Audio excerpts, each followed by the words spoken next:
This is a third video in the CIS 2.7 release series, and you'll actually find on YouTube I've actually created a playlist for all of the new features that are part of CIS 2.7.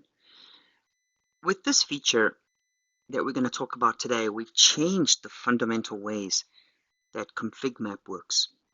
Again, this is an argument, so this is not default.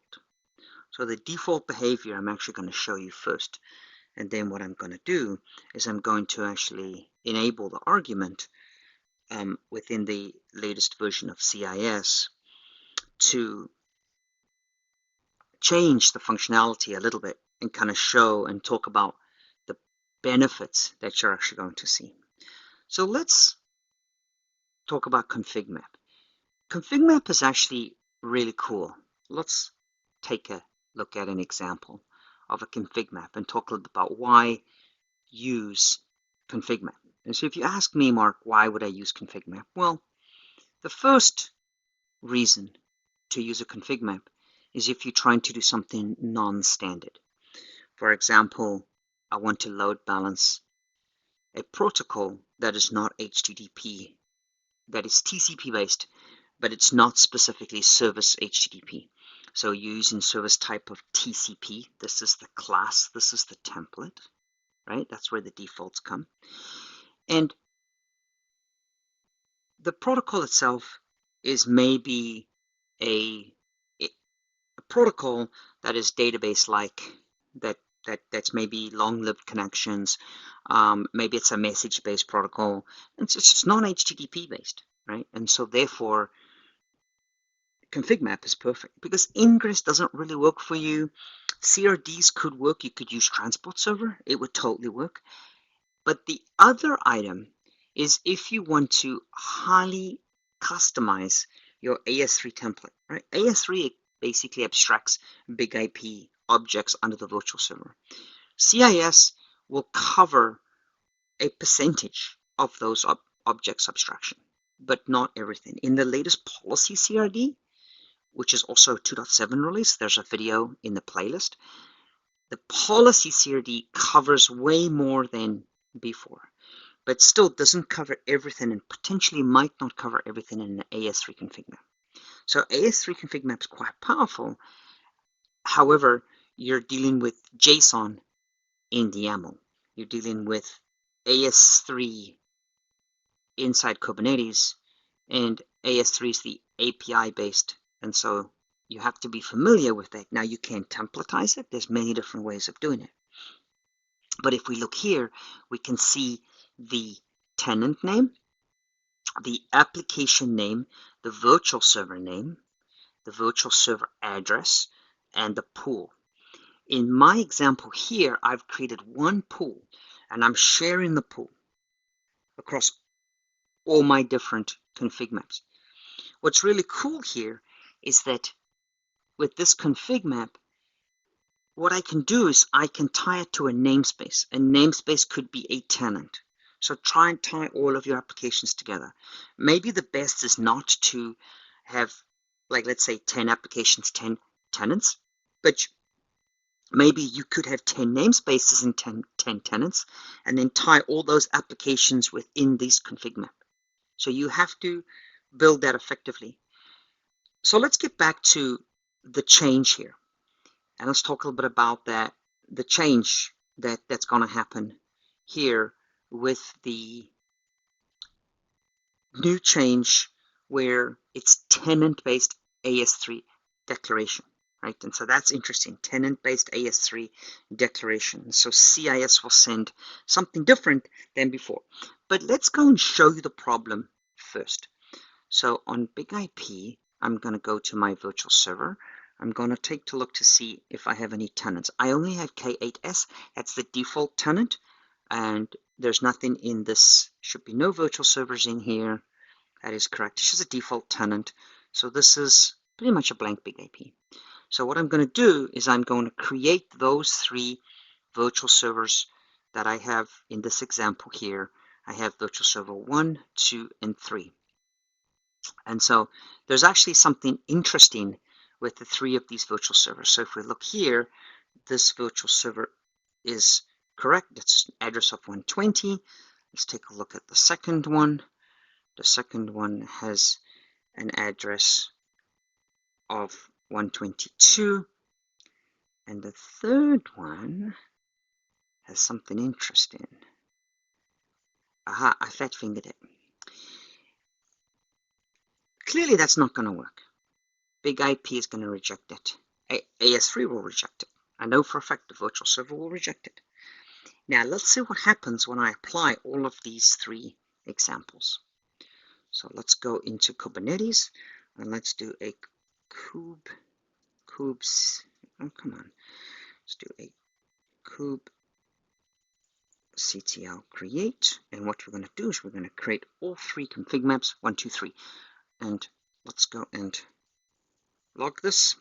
So as you can see, what I'm doing in the log at the bottom here, it actually did prepend it. So what actually happened here is you can actually see what it did is it posted it. Because it got tenant 1 first, it automatically posted tenant 1 like right away. So what happened there is there's no change on the base. Tenant 1 was successful, and then what happened is it got tenant 2 and 3. It got those config maps. They came through right after that, and boy, right after there's a 422. And basically the raw response from the 422 is that this virtual IP address does not match the IP schema. So we know that because there's a typo there. We can clearly see that that does not match that. But unfortunately, what has happened is tenant 2 is correct, but tenant 2 was not configured, right? Because the declaration all went at once. So if CIS sends, what it does is it sends an entire JSON declaration to big IP of all of your config maps 1, 2, and 3. When it receives them, you can see this is what it's doing. It's sending all of them. It's sending K8s, tenants 1, 2, and 3. But there's a 422, so nothing works. There's a failure here. It's all or nothing. And so we can see here, look at that. Only tenant 1 got configured. Yeah, tenant 1 worked. Tenant 1 works, and I can show you that by doing a 120. So tenant 1, great. Tenant 1 works. But unfortunately, tenant 2, tenant 3 would not have worked, but tenant 2 did not work, right? And so that's a problem because this will just keep on failing.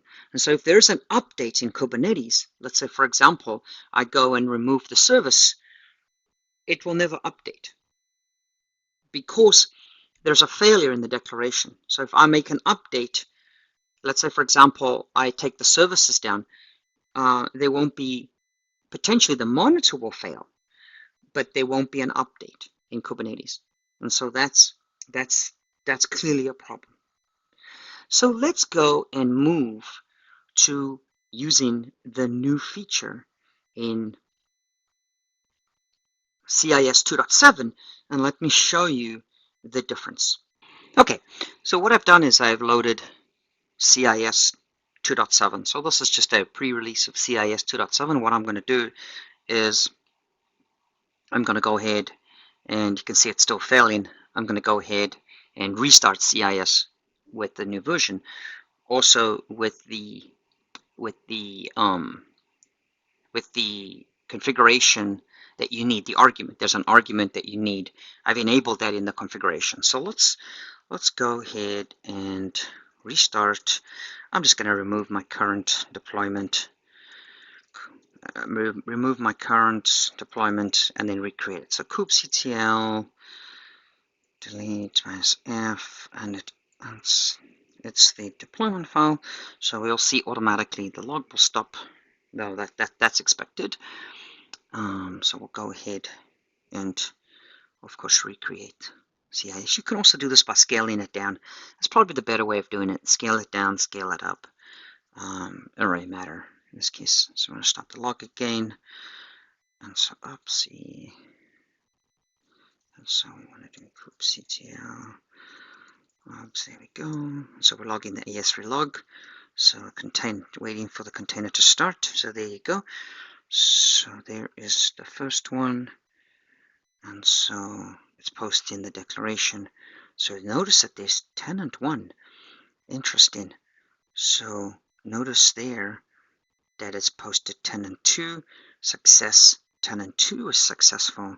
Tenant 3 is going to be a problem. I know it. We know tenant 3 is going to be a problem. Do you see the difference, though? That's interesting. And so they're telling me right there that there's error handling. It's not posting tenant 1 and tenant 2. So that's kind of cool. So you can see the difference in the handling there. And that's all because there is a command here inside CIS. So let's go take a look. Inside CIS deployment, there's this command called filter tenant is equal to true. So that's basically saying that